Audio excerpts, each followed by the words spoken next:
તારીખ 11/9/2025ના રોજ રાજકોટ શહેર પ્રનગર પોલીસ સ્ટેશન તથા ગાંધીગ્રામ પોસ્ટ વિસ્તારમાં અમુક વૃદ્ધ વ્યક્તિઓને ટાર્ગેટ કરી તેમને લલચાવી ફોસલાવી 4 વ્હીલર કારમાં આવેલ અમુક સાધુ વેશમાં આવેલ શખ્સોએ તેમની પાસેથી સોનાના દાગીના લઈ લીધા હોવાની ફરિયાદ આવેલી હતી અને જે મુજબ સંલગ્ન કલમ મુજબ ફરિયાદ ગાંધીગ્રામ પોલીસ સ્ટેશન તથા પ્રનગર પોસ્ટે નોંધવામાં આવેલી હતી.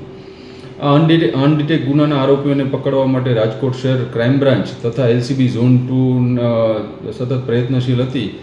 આ દરમિયાન હ્યુમન સોર્સ તથા ટેકનિકલ ઇન્ટેલિજન્સની મદદથી આ ગુનાના 2 આરોપીઓ બહાદુરનાથ સુરમનાથ પરમાર કે જે વાંકાનેરનો રહેવાસી છે, આ ઉપરાંત દેવાનાથ અજાનાથ બામણિયાને પકડવામાં આવેલ છે. આ ઉપરાંત તેમની પાસેથી 2,38,000નો મુદ્દામાલ પણ કબજે કરવામાં આવેલ છે. હાલ આ બંને આરોપીઓને પકડીને પ્રનગર પોસ્ટે સોંપી વધુ તપાસ તજવીજ ચાલુમાં છે. સેવા મદારી ગેંગ નામ કઈ રીતે પડ્યું ને તે કઈ રીતે કામગીરી કરતા?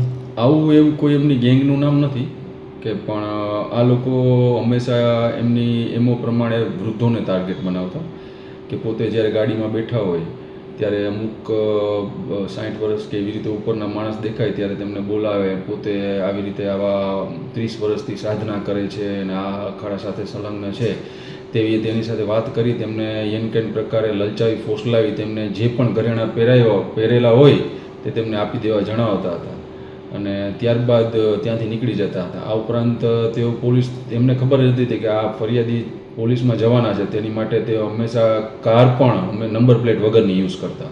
સાહેબ, વસીકરણનું પણ સામે આવ્યું હતું. એક CCTV વસીકરણ કરીને ક્યાંક લોકોને ફોસલાવતા હોય તેવી વાત સામે આવતી હતી. વસીકરણની આમાં હજી સુધી અમારી તપાસમાં કોઈ એવું કંઈ આવ્યું નથી, વસીકરણ કે એવી કોઈ વસ્તુ, પણ આવી રીતે પોતાની વાતમાં જ લલચાવી ફોસલાવી અને યેનકેન પ્રકારે તેમની પાસેથી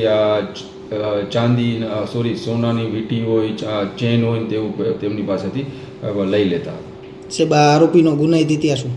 હાલ આ બંને આરોપીઓ છે તેમનો કોઈ ગુનાહિત ઇતિહાસ નથી, પણ આ બંનેને પકડ્યા પછી આપણે રાજકોટ શહેર પ્રનગર પોસ્ટે તથા ગાંધીગ્રામ પોસ્ટેમાં ગુના દાખલ થયેલા ગુના ડિટેક્ટ કરવામાં આવે છે.